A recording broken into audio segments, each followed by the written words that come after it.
I just knew that she didn't do this to herself. Tonight in Operation Crime and Justice, the instincts of a mid-state mother leads to a murder confession in a case Metro Police initially considered a suicide. What led you to believe that Donovan killed April and it wasn't a suicide? I knew that April was unhappy. I knew that she requested a divorce 2 weeks prior, and then she was dead 2 weeks later. TikTok stars seem to have it all. Fame, beauty, and perfect lives. But sometimes, evil hides in plain sight. This is the chilling story of April Holt, a TikTok star brutally murdered by her own boyfriend. He thought he got away with it until her mom made him confess. Dickerson spent months doing her own investigation after she says police refused to believe her. A famous influencer, 200,000 TikTok followers, and a seemingly perfect life, suddenly found unconscious in her bathroom, a plastic bag taped over her head. 3 days later, she was dead. But that's not even the most chilling part. By the end of this story, the truth will leave you questioning everything you thought you knew.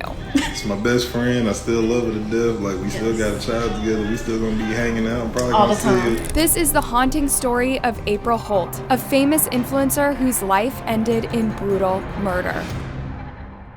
April Holt wasn't just another TikTok influencer. Sure, she had over 200,000 followers who loved her quirky, uplifting videos about manifesting positivity and overcoming life's challenges. But at her core, April was a devoted mom to her 2 kids, Serenity and Denzel, and a self-made entrepreneur. She started as a lash technician and built her own business from scratch. Despite her sunny online persona, April's life wasn't all picture perfect. She had openly shared struggles from her past, like the isolation she felt while being homeschooled as a child. These moments of vulnerability made her fans love her even more because she was real, unapologetically herself. But as it turns out, not everything April went through made it to TikTok. Behind the camera, her marriage to Donovan Holt, her husband of several years, was far from the loving, lighthearted relationship they often portrayed online. The two had separated before, even filing for divorce, only to reconcile and give their relationship another shot. But in July 2023, just weeks before her death, April made a bold move. She filed for divorce again and told her mother she wasn't going back this time. Jamie's daughter, April Holt, died last July at her apartment on Cane Ridge Parkway in Antioch. Police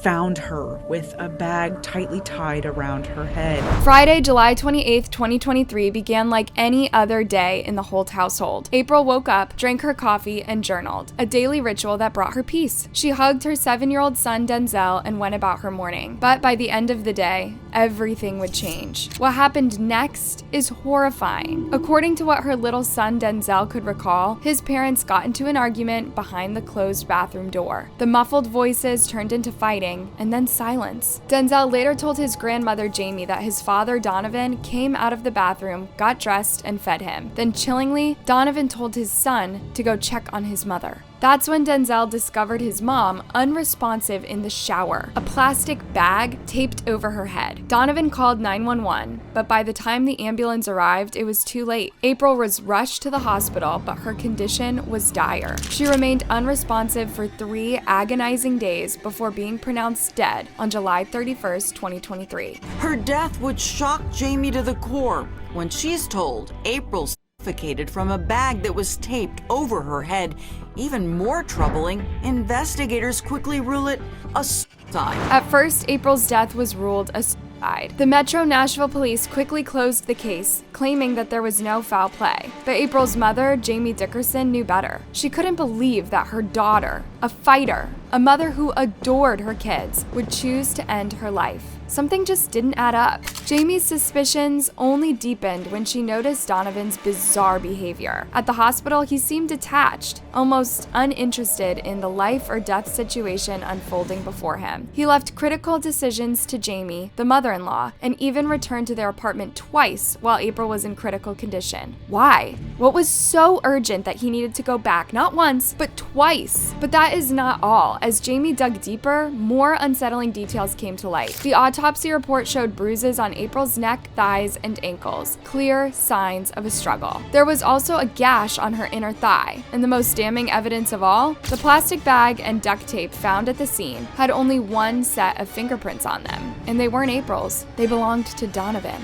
We read over her autopsy and I questioned them. They said they didn't see any signs of trauma, and I said, well, her body had bruising on her neck, her wrists, her ankles, her thigh had a cut and a big bruise on it, and they said, we didn't see those. That might have been from the EMTs. And they just disregarded it. While investigators seemed content to write April's death off as a tragic personal choice, Jamie refused to accept it. She knew her daughter better than anyone, and she was determined to uncover the truth. So Jamie began her own investigation. She requested the full case file, combed through every detail, and even filed a formal complaint with Nashville's Community Review Board. Her persistence eventually forced the Metro Nashville Police Department to reopen the case, but the new investigation didn't change much. They still refused to rule April's death a homicide, leaving Jamie to pick up the pieces on her own. Jamie wasn't about to accept simply overlooking how Donovan was the last person to see her alive.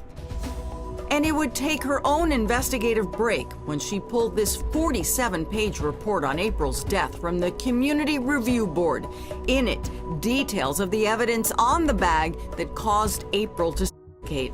There was only his fingerprints. None of her fingerprints were on the bag or the tape. How would she put a bag over her head with no fingerprints? To make matters worse, Donovan relocated to Texas just months after April's death, taking legal steps to gain custody of their son Denzel. The thought of Donovan raising her grandson, after what Jamie believed he had done, was unbearable. She fought to keep Serenity and Denzel together, providing them with a stable home and grief counseling. Through it all, Jamie didn't just fight for her family, she became an advocate against domestic violence, using her platform to educate others about the hidden dynamics of abusive relationships. She even published a book, Grieving Through Grace, to share her journey and to help others navigate their own grief. Jamie has written a book titled Grieving Through Grace, a way to help her grandchildren remember their mother, and she's not done fighting. Months turned into a year, but Jamie never stopped pushing for answers. Her relentless pressure finally paid off in September 2024 when she confronted Donovan directly over FaceTime. Armed with fingerprint evidence from the police file, Jamie demanded the truth, and shockingly, Donovan confessed. He admitted to April during an argument and staging the scene to make it look like a suicide. He even described how he taped the bag over her head before walking away to make lunch for their son. This level of cold calculation was almost too much to comprehend. Fearless, Jamie confronted Donovan, pointing out the fingerprint evidence in the police file. I said, you can tell me the truth, or next Thursday I'm meeting with the cold case department and I'm having the case reopened. He told me that morning that he and April were having sexual intercourse and that he checked her, and that when he noticed she wasn't breathing, he didn't know what to do. So he freaked out and he said he drug her to the shower and he put a bag over her head and tape around her neck. And then he went into the living room and he ate lunch. Jamie immediately turned over Donovan's confession, recorded, of course, to the police. With this new evidence, April's death was officially reclassified as a homicide. Donovan was arrested in San Antonio, Texas, and extradited to Tennessee to face charges. But the fight was far from over. Donovan was only charged with reckless homicide, evidence tampering, and false reporting, charges Jamie felt were far too lenient for what he had done. She had her veins where her blood vessels were red and they were hemorrhaging on her face, which is a sign of wound or strangulation. And it says right here there are multiple hemorrhages across the bilateral cheeks. After Donovan's arrest, you'd think the fight was over, but for Jamie, it was just beginning. April's children, Serenity and Denzel, had already lost their mother. Jamie was determined to keep them safe and together, but Donovan had other plans. He wanted Denzel to live with him in Texas. This sparked an intense custody battle that drained Jamie emotionally and financially. Denzel, only 7 years old, was terrified at the thought of leaving his grandmother. Jamie recounted heartbreaking moments when Denzel begged her not to let him go. "I'll do anything to stay with you," he sobbed. Jamie fought tooth and nail to keep Serenity and Denzel together, providing them with grief counseling and a loving home. But every step forward felt like 2 steps back. The emotional weight of caring for 2 grieving children while campaigning for justice for her daughter was crushing. Yet Jamie refused to give up. Donovan's confession should have been the nail in the coffin, but the justice system didn't seem to agree. Instead of being charged with first-degree murder, Donovan faced lesser charges: reckless homicide, evidence tampering, and false reporting. Metro detectives questioned the husband and got a confession. Holt was arrested in Texas last week. He's charged with reckless homicide, false reporting, and tampering with evidence. Jamie was outraged. This wasn't some accidental death or heat-of-the-moment mistake. Donovan had confessed to killing April and staging her death as a suicide. To Jamie, this was premeditated murder, plain and simple. But convincing the court was another story. During Donovan's arraignment, his demeanor was as cold and detached as ever. No apologies, no remorse, just a man facing consequences he thought he could escape from. The bond was set shockingly low at $75,000, leaving Jamie and April's supporters stunned. The autopsy report has been amended to reflect the cause of death as homicide instead of suicide. I feel like they've failed my family. I have had to fight at the same time as grieve my daughter. Jamie didn't stop at Donovan's confession. She launched a campaign to have his charges upgraded to first-degree murder and demanded additional charges, including child endangerment. She reached out to the district attorney's office, lobbied public officials, and called for widespread media attention. But as Jamie revealed in her posts, getting anyone to care was an uphill battle. Local Nashville news outlets wouldn't touch the story. Celebrities she reached out to ignored her, yet Jamie refused to let April's case fade away. The evidence, as Jamie saw it, was clear. Donovan's fingerprints were on the duct tape and plastic bag used to stage April's death. He had confessed in detail to how he killed her. And yet, the justice system treated this as a lesser crime. Instead of the reckless homicide, I want it changed to first or second degree murder. While she wants answers, the Nashville Police Department will not comment on an ongoing investigation.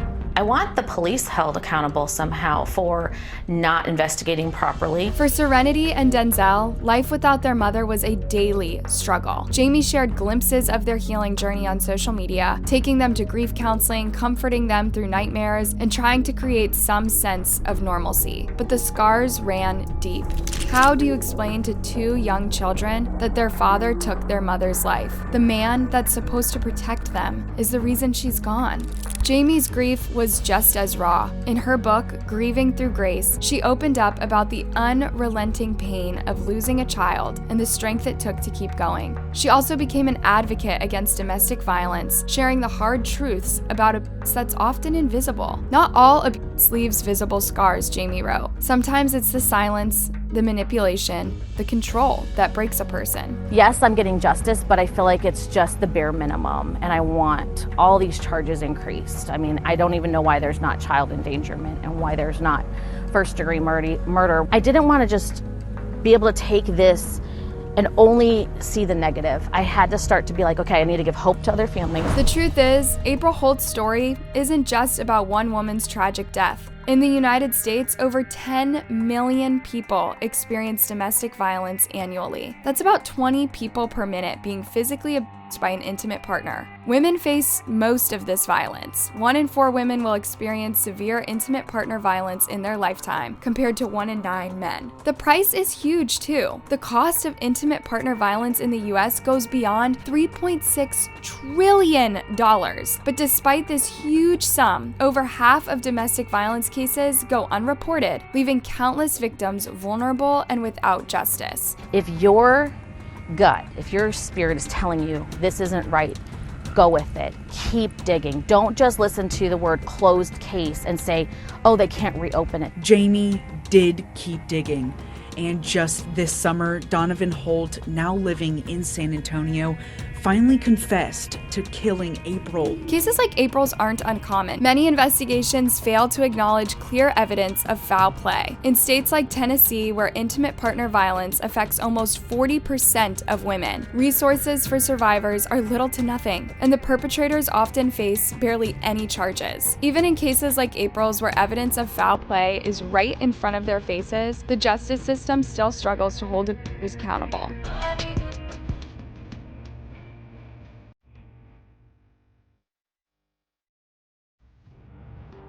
In the end, April Holt's story is chilling. She was murdered by someone who was supposed to love her. It makes you wonder, can we ever really know the people around us? The scary truth is, it could happen to anyone. It could happen to you or someone you love, and there's no way to know who might be next. What do you think? Should Donovan's charges be upgraded to first-degree murder? And what changes do you think we need in our justice system to better protect victims of domestic violence? Share your thoughts in the comments below, and don't forget to smash that like button, hit subscribe, and turn on notifications so you never miss our next video.